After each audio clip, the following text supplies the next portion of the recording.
Hi, thanks for watching. Getting ready for a Blitz game on chess.com. You see, I forgot what I was doing for a moment. That was not good. Getting ready for a Blitz game on chess.com against Seikster. And going to try and... what should we do here against the Sicilian? Let's go for an open Sicilian. Going to try and win the tiebreaker game here for our little mini match. This is actually a dual commentary game, so you can hop over to Seiker's channel and check out all he has to say about this position and this game. Interesting. Now, in this position, I don't have to reroute the knight. I don't have to play knight c3 immediately either. I could play knight b5. Let's try knight b5. Go after the d6 square. I won the first game by a stroke of luck. I was completely crushed in the second game, both on the board and on the clock. So here in the tie-breaking game, let's see if we can actually win it on the board. Queen a5 here, I just play knight c3. Knight 1 c3. Oh, love, this is my last game, by the way. We had to play a tiebreaker. It's my loving wife in the distance. Always supportive of my chess escapades, my chesscapades. Always asking for permission. Oh yeah, I'm always asking for permission. But she's always grants it, so that's good. Okay, maybe thinking about queen a5 here. I don't think you can allow me to play knight d6 here. Yeah, okay, so going after this guy. Do I just pin you? Pin it and win it, as they say. Who says that? Okay. You says that. I says that. I says that. I says that, yo. You says that, yo. Yeah, bishop g4 looks good. What else do I have? Knight here immediately just drops the pawn. f3 looks like garbage. Knight c3, queen a5, knight here, take, and then I drop the pawn. So let's go here. Wait a second. Bishop g5, queen a5, knight here, a6, and the bishop here is hanging. So we got to think about this for a second. This looks like it might be a little bit more tricky than I originally thought. I think that I need to play... Well, let's see. Knight c3, queen a5, something like bishop d2 or bishop d3 should be fine. So let's go for this. Love, could you do me a favor? Can I have some water? No. Thank you. I lost the other games because I was thirsty. So now I'm going to have some water. That will help. Okay, d5, I don't think you can get away with that. That would be a nice move if you could play it. Bishop b4. Bishop b4 doesn't do anything, because then I go knight d6, and I think he has to take... Or can he just play knight? Could he play here? Okay, so now he's allowing me to post my queen onto that square, which I like, and he's allowing me to... Where he's asking for a trade here as well, which I'll take. Thank you, love. And I'm going to argue that your position is full of holes, especially if you play g5. Your king is in the middle, and I have the bishop pair. So this should be relatively good for me. I'm not even dropping e4 in this line. In fact, I'm threatening e5 now, which also should be good for me. Maybe I play h4 first, so I could drop the bishop back in case of knight h5. Knight h5 immediately, I either let him take it or I play bishop c6, c7, sorry. I could castle queenside as well. I would probably do that. I like to develop, I like to play more active moves than something like bishop c7 just to preserve that bishop. Doesn't seem to make sense. Thank you very much. Apparently eating snacks and junk food is helping me out, so I'm going to continue. Been playing better moves the more garbage I eat.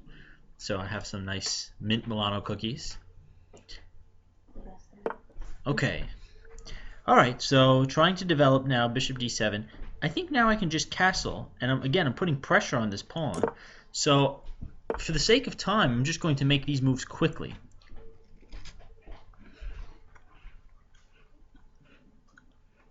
Do I have anything with e5? No, I don't think that does anything effective yet. I could play h4.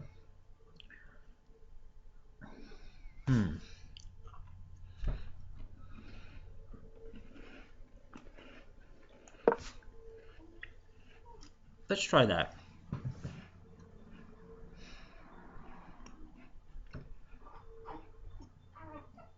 One thing, eating snacks when playing chess, not very conducive to doing commentary, live commentary on YouTube. Sorry. It's alright. It's very delicious, though. Alright, so I could take here on g5, he'll take on g3, I'll take back, he'll take here. My pawn structure then will be ruined. Did I gain anything from doing that? I'll have the open h file.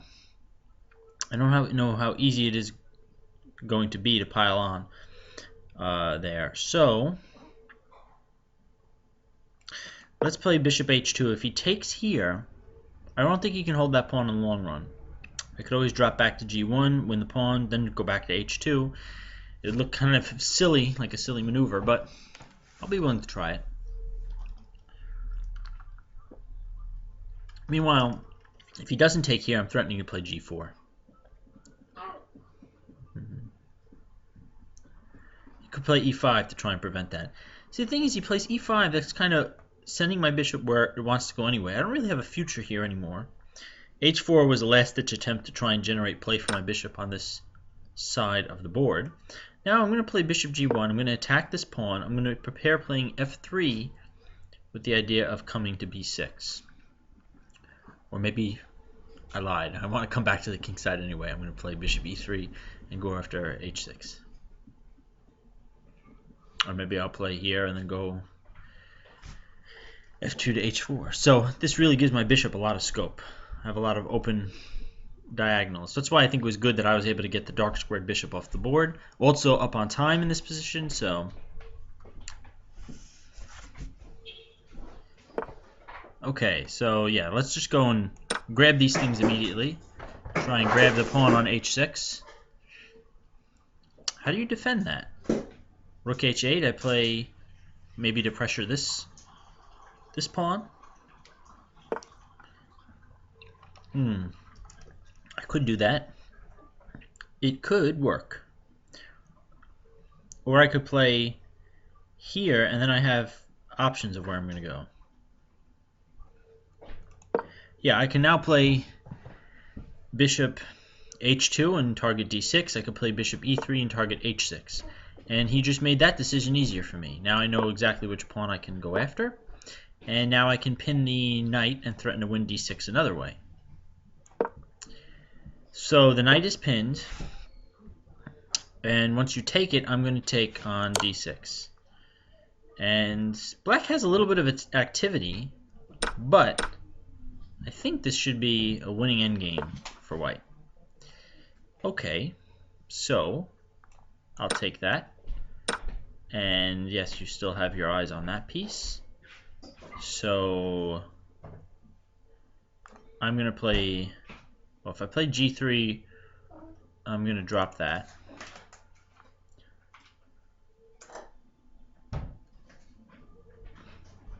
But I don't know if I mind that so much. Threat here, even if I drop that pawn, might be enough.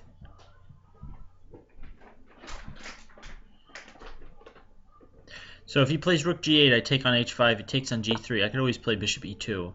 Bishop is being covered, so he doesn't really have any extra play there. He's trying to come in knight d4. Not a bad idea. I'm going to play bishop h3 and try and challenge his light square bishop. If I could play knight d5, that would be good for me. Oh, you know what the thing is here? I think I had g4 all along. This rook is pinned. Let me just try that. g4. I'll win this, don't I? Oh, no. Oh, I forgot that f3.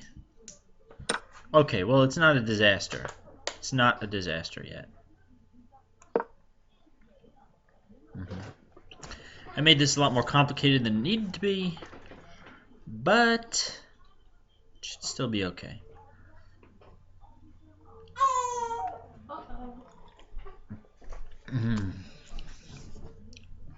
One advantage sometimes of making something more complicated is that my opponent here actually is using a lot of time. So that's a good thing. Okay. Now,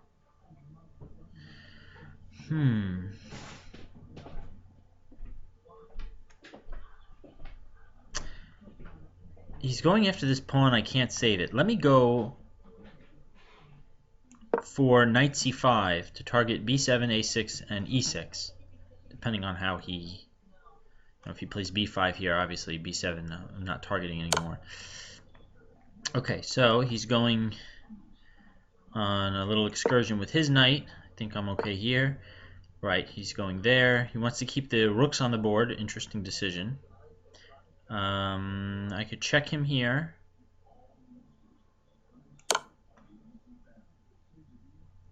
His knight can't attack me any further.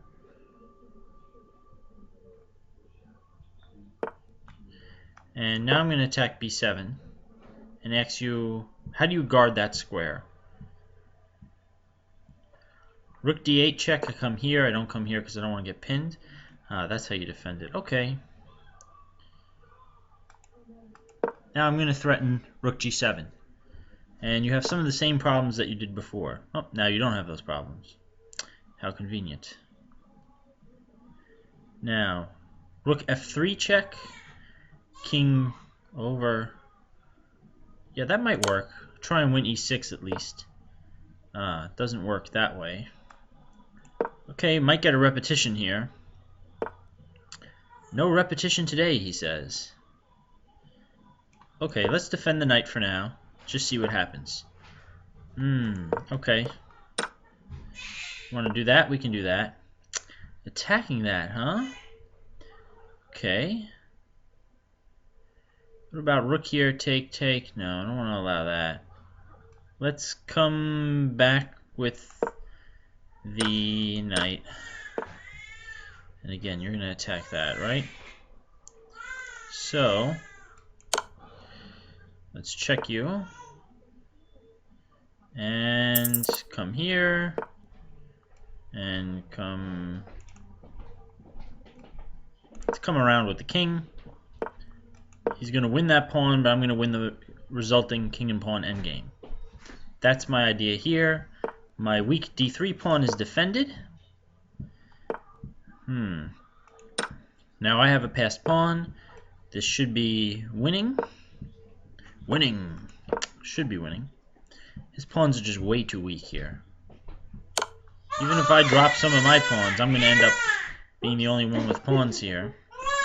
I don't even know if I need to build a bridge in this case.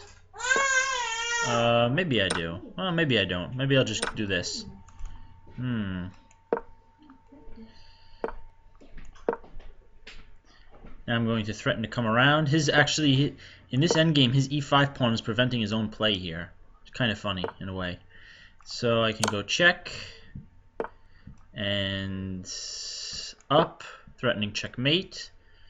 He has time only to do this. I go check, comes here, checkmate. Yes, alright. Wow. That was a close game. Very strange endgame. Wish I had more time to kind of consider it and see who was winning. Well, anyway, good game. Thank you to my opponent. Nice little mini match, and hope you enjoyed watching these videos. Alright, have a good day. Bye.